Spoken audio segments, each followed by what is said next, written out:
Hello student, I am Anil sir from Pi Institute. Today I am going to teach you the first chapter of class 12, the last lesson. Dear student, आप जानते हैं कि यह chapter एक teacher और student के बीच का relationship express करता है. The last lesson is very emotional chapter and you can teach a lot of things in this chapter. मैं इस चैप्टर में कुछ चीफ कैरेक्टर और इम्पोर्टेंट कीवर्ड्स के बारे में चर्चा करने जा रहा हूँ. First, the war versus France and Paris जो हैपेंड 1870 और 1871 में घटित हुई थी यह युद्ध. और इस युद्ध का परिणाम यह हुआ कि पर्सिया ने फ्रांस के दो डिस्ट्रिक्ट एल्सेस और लॉरेन पर कब्जा कर लिया. और कब्जा करने के पश्चात पर्सिया ने यह फरमान जारी किया कि अब इन दो जिलों में फ्रेंच के स्थान पर जर्मन की पढ़ाई होगी. इसी मैसेज को एक स्कूल के बुलेटिन बोर्ड में लगाया गया था. अब इस स्टोरी में एक मेन कैरेक्टर है, एक लड़का जिसका नाम है फ्रांस. इसकी विशेषता यह है कि यह लड़का स्कूल जाने से बहुत डरता है. यह स्कूल जाना नहीं चाहता है और फ्रेंच लैंग्वेज के प्रति इसको कोई इंटरेस्ट नहीं है. वह स्कूल आधे मन से जा रहा है. आज स्कूल में इसको होमवर्क के रूप में पार्टिसिपेट मिला हुआ है, लेकिन he does nothing about participate. यह लड़का आधे मन से स्कूल जा रहा है और रास्ते में डिस्टर्ब हो जा रहा है. कभी तितलियों से कभी पंछियों से अट्रैक्ट हो जाता है, लेकिन तनिक भी अट्रैक्शन उसको स्कूल अपनी ओर नहीं कर पाता है. दो फ्रेंड इसको एहसास दिलाते हैं कि आराम से जाओ, कोई लेट नहीं हुआ है. लेकिन फ्रेंड्स इतना मूर्ख नहीं है, वह समझ जाता है कि ये दोनों दोस्त उसको ताना मार रहे हैं.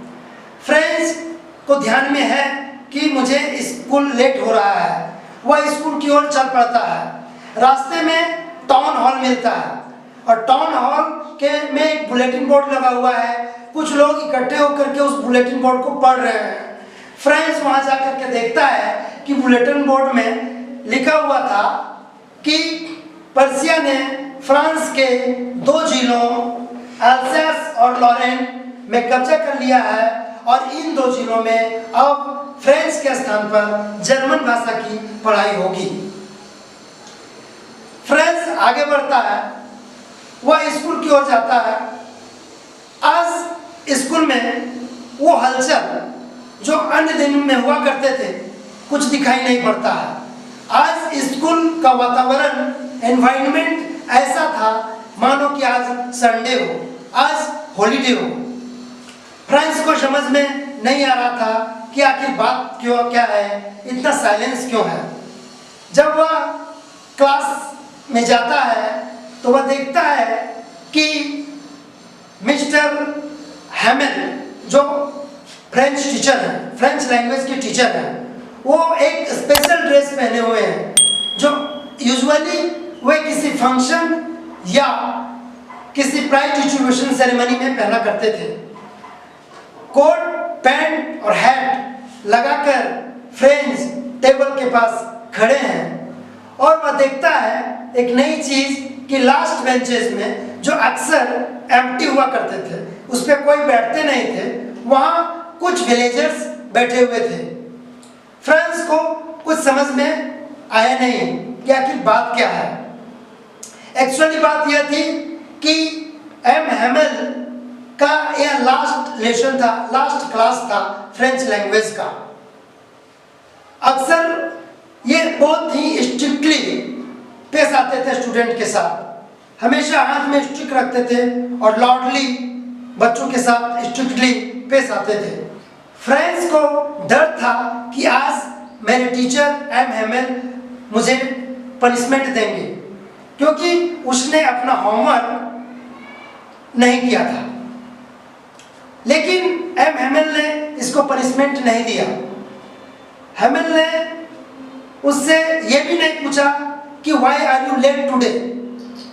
ये सब का कारण था कि एम हेमल आज कुछ भी ऐसा व्यवहार नहीं करना चाहते थे जिससे लोग इरिटेट हों या उन्हें एक खराब टीचर के रूप में याद करें। उन्होंने अपना क्लास शुरू किया और लोगों को बताया कि this is my last class of French language. यह सुनकर फ्रेंच बहुत निराश हो जाता है, हताश हो जाता है। कल तक उसे फ्रेंच लैंग्वेज के प्रति जरा सा भी लगाव नहीं था और ना ही अपने टीचर के प्रति।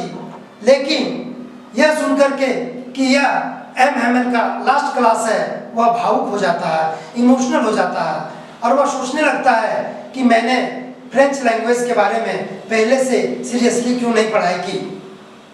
एम हेमल जो एक करियर टीचर थे, आज बहुत ही अच्छे टीचर उसे लगने लगा है।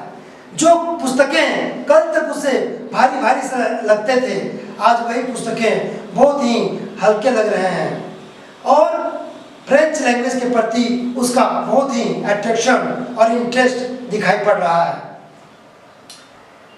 एम हेमल कहते हैं कि आज तक तुमसे जो कुछ हुआ स्कूल आने में, इस लैंग्वेज को सीखने में जो भी लापरवाही तुमने बरता, उसमें केवल तुम्हारा दोष नहीं है।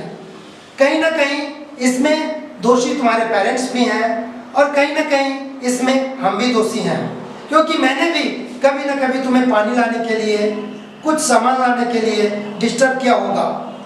कभी तुम्हारे पेरेंट्स तुमको मिल में काम करने के लिए भेज देते हैं, कभी तुम्हें पेरेंट्स फार्म में काम करने के लिए भेज देते हैं, जिससे तुम डिस्टर्ब हुए हो, जिसके कारण तुम्हारा पढ़ाई बर्बाद हुआ है। आज अपनी मीठी और इमोशनल वर्ड्स से लोगों को और फ्रेंड्स को भावुक करते जा रहे थे, तभी ऊपर से कुछ सामान पैकिंग करने का आवाज आता है। मिस्टर एम हेमल की बहन उसका सामान पैकिंग कर रही थी, क्योंकि लास्ट क्लास होने के बाद वे वहां से जाने वाले थे। मिस्टर हेमल पिछले 40 वर्षों से इस विद्यालय में पढ़ाई कर रहे थे और वे बच्चों को पढ़ा भी रहे थे और 40 वर्षों से उसी स्थान पर रह भी रहे थे। यहाँ स्कूल को छोड़कर जाना मतलब अपना घर छोड़कर जाने के समान था और कोई भी व्यक्ति 40 वर्षों तक एक स्थान पर बिताने के पश्चात यदि वो उस स्थान को छोड़कर जाता है तो उसकी हालत कैसी होती होगी, वो आप अच्छी तरह से जानते हैं। तभी पर्शियन सोल्जर्स के आने की आवाज आती है और यह इंडिकेट करता है घड़ी में कि 12 बज चुके हैं और अब क्लास ऑफ करने का समय आ चुका है। मिस्टर हेमल ज्यादा कुछ नहीं बोल पाते हैं फ्रेंच लैंग्वेज के बारे में।